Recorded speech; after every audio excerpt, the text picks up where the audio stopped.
Assalamualaikum warahmatullahi wabarakatuh. Perkenalkan, nama saya Zakia Amalia Azhara dari Prodi S1 Kebidanan Universitas Alma-Ata Yogyakarta. Di sini saya akan menjelaskan tentang gizi pada ibu hamil. Tonton sampai akhir ya penjelasan dari saya. Akan membahas 6 pembahasan. Yang pertama, apa itu gizi seimbang ibu hamil? Yang kedua, kebutuhan zat gizi selama kehamilan. Yang ketiga, tujuan dan manfaat gizi seimbang bagi ibu hamil. Yang keempat, tanda dan gejala kurangnya gizi pada ibu hamil. Yang kelima, dampak kurangnya gizi pada ibu hamil. Dan yang keenam, itu contoh menu makanan ibu hamil. Langsung saja kita ke pembahasan yang pertama. Apa itu gizi seimbang pada ibu hamil?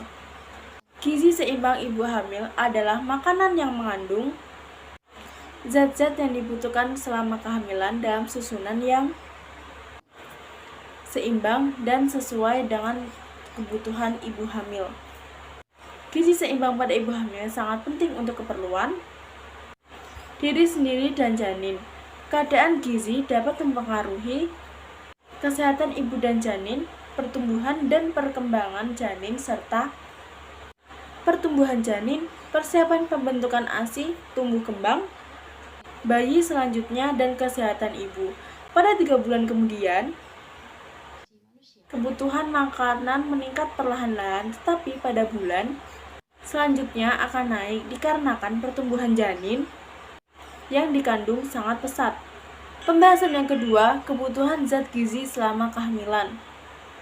Karbohidrat sebagai sumber tenaga untuk menghasilkan kalori dapat diperoleh dari serealia, umbi-umbian.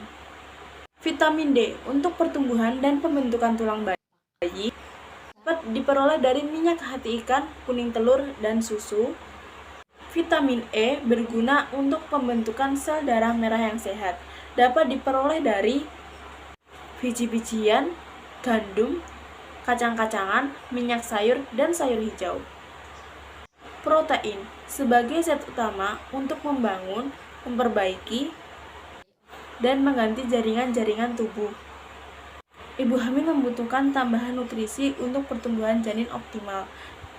Protein dapat diperoleh dari nabati seperti kacang kedelai, kacang tanah, kacang merah, kacang-kacangan, dan hewani seperti daging, unggas, ikan, dan telur.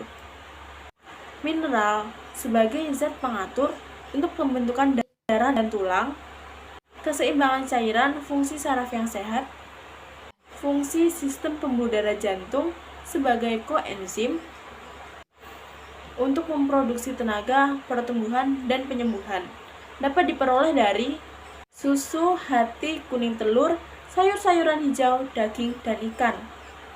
Vitamin A untuk penglihatan anak dan juga perkembangan psikomotor dapat diperoleh dari hewani, minyak ikan, dan kuning telur, serta nabati, wortel, dan sayuran daun seperti bayam dan kangkung, serta buah tomat dan pepaya. Vitamin C dapat meningkatkan daya tahan tubuh terhadap infeksi. Dapat diperoleh dari jeruk, wortel, dan sayur-sayuran. Asam folat untuk perkembangan sistem saraf dan sel darah. Saat hamil, kebutuhan akan mencapai 800 mcg per hari, terutama pada usia 12 minggu, dan dapat diperoleh dari sayur-sayuran hijau gelap seperti bayam, kembang kol, dan brokoli, serta buah-buahan seperti jeruk, pisang, wortel, dan tomat. Zat besi dibutuhkan untuk ibu hamil agar terhindar dari anemia dan untuk pembentukan darah. Dapat diperoleh dari sayuran hijau seperti bayam, kangkung, daun singkong, dan daun pepaya, serta ada kacang-kacangan, daging, telur, dan ikan. Vitamin B kompleks untuk menjaga sistem saraf, otot, dan jantung agar berfungsi secara normal. Dapat diperoleh dari serealia, biji-bijian, kacang-kacangan, sayuran hijau, ragi, telur, dan produksi susu. Kalsium untuk pertumbuhan tulang dan gigi, serta untuk melindungi ibu hamil dari osteoporosis. Dapat diperoleh dari sayuran hijau, kacang-kacangan, dan susu. Pembahasan yang ketiga, tujuan dan manfaat gizi seimbang pada ibu hamil. Tujuannya untuk memenuhi zat gizi ibu, janin, dan planta. Dapat membentuk lebih banyak jaringan tubuh. Memenuhi penambahan berat badan selama hamil. Memperoleh dan mempertahankan status gizi optimal.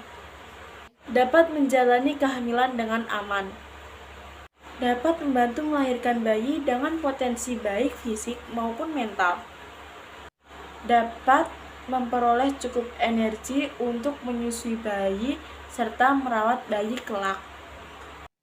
Membantu pengobatan penyulit yang terjadi selama kehamilan, seperti diabetes kehamilan. Untuk mengembangkan kebiasaan makan yang baik agar dapat diajarkan kepada anaknya. Manfaatnya untuk pertumbuhan janin yang ada dalam kandungan, untuk mempertahankan kesehatan dan badan ibu sendiri, untuk mempercepat penyembuhan saat persalinan dan nifas. Kita lanjut ke pembahasan yang keempat, yaitu tanda dan gejala kurangnya gizi pada ibu hamil.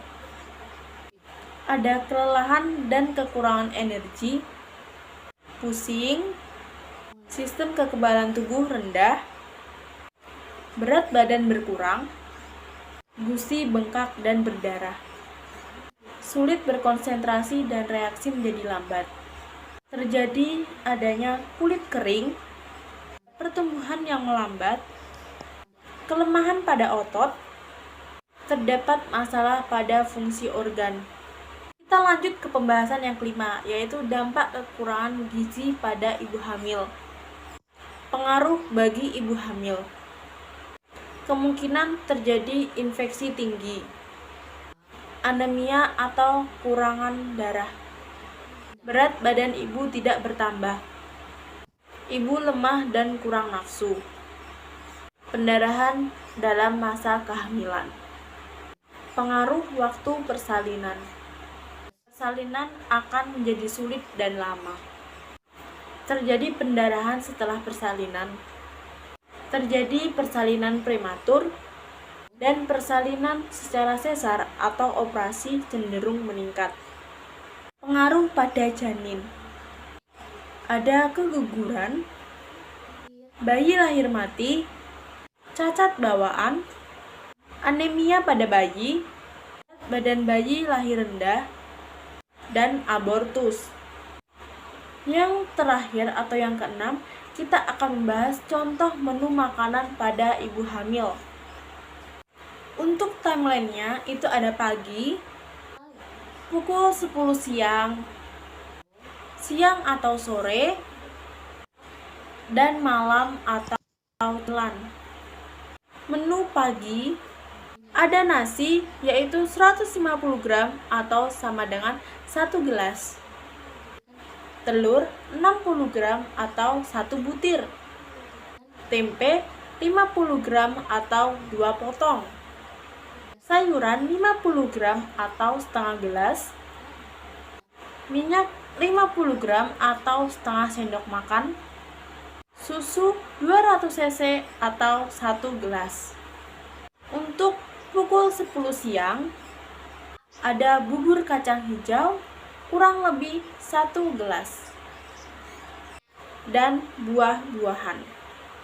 Menu siang atau sore itu ada nasi 200 gram atau 1,5 gelas, ikan 50 gram atau 1 potong, tempe 50 gram atau 1 potong, sayuran 100 gram atau 1 gelas, pepaya 100 gram atau 1 potong, dan minyak 100 gram atau 1 sendok makan. Untuk makan malam atau camilannya itu ada susu ibu hamil, buah-buahan, coklat, yogurt, overnight oats, granola, kacang mete, biji bunga matahari, chia seeds, dan cookies bebas gula. Sekian presentasi dari saya, kurang lebihnya mohon maaf. Wassalamualaikum warahmatullahi wabarakatuh. Terima kasih dan nonton sampai akhir.